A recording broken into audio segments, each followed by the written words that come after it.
Hello world, it is Tuesday, May 4th, 2021. Another kind of overcast and gloomy Tuesday morning. And I think it's supposed to be rainy kind of off and on all day today. And probably all week, but it's something that the farmers need as long as it's not too much rain. Because I'm sure a lot of them have gotten their crops in and now they need the rain to get the seeds to start to germinate. The devotion for today is entitled No Sacrifice by Matt Laney. Matt bases the devotion upon the prophet Hosea, chapter 6, verse 6a, New Revised Standard Version. For I desire steadfast love and not sacrifice. Matt writes, before, during, and after the trial of Officer Derek Chauvin, George Floyd's murderer, it wasn't quite uncommon to hear things like, George Floyd was the wake-up call we needed. George Floyd was a wake-up call we needed? Really? Who was we in that sentence? A now famous Black Lives Matter protest addresses the issue squarely. George Floyd isn't a wake-up call. The same alarm has been ringing since 1619. Y'all just keep hitting snooze. Instead of hitting snooze, let's interrogate how white culture habitually turns a tragedy into an opportunity for, quote-unquote, us. Let's see whose body we crucify for our benefit. Let's also acknowledge how elements of Christian theology inform this self-serving pattern. Many Christians see the sacrifice as Christ as necessary for the remission of human sins. I don't. I see the crucifixion as a massive injustice and human failure. It never should have happened. Sadly, that historic bloody lynching has turned into a transactional requirement for salvation. That is tragedy upon tragedy.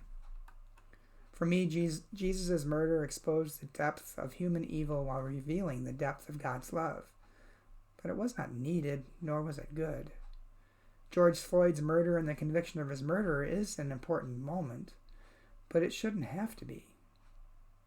In short, progress and salvation should not require human sacrifice. We really need to get out of that rut, theologically and socially. God requires love, not sacrifice. In the prayer. Only one, friend and defender of the oppressed, whose child was pierced with metal by militarized police, we know that wherever there is a broken body, wherever there are tears, you are there. And I'm sure this devotion will stir up a lot of controversy among some folk anyway. But I think Matt has some good points there. And it's one of the struggles I've had with the Christian theology that says that God demanded a sacrifice, a human sacrifice, that Jesus was human and God demanded a sacrifice. I really struggle with that. And I agree with Matt that the resurrection certainly shows the depth of God's love. But I don't think God demanded a human sacrifice. That's just difficult. And I think so many times we read things into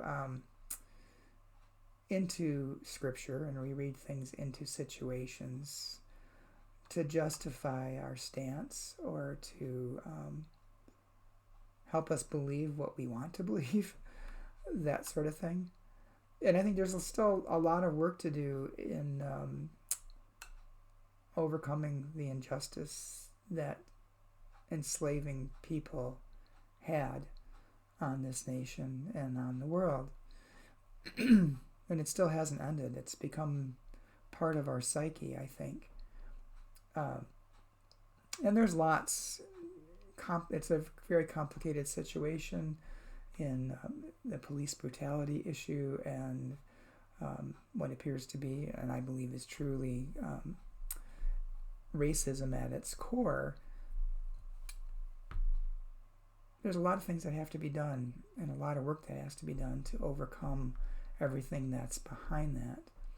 And I don't know, I just have lots of thoughts running through my head, especially after reading so many books on racism and understanding that racism isn't necessarily a conscious and deliberate thought, but it can become part of who we are and the structures in which we live in without our even knowing it. So that said, we have a lot of work to do. And I think was the message of Jesus, is that we continue to do the work of building God's kingdom on earth as it is in heaven, and keep trying and don't give up. And it starts with seeing the humanity in everyone.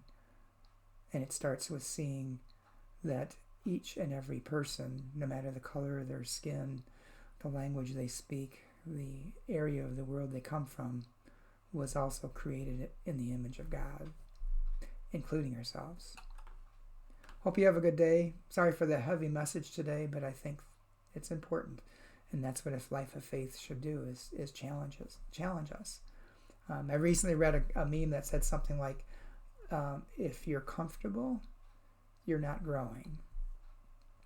Take care, and I will talk to you again tomorrow.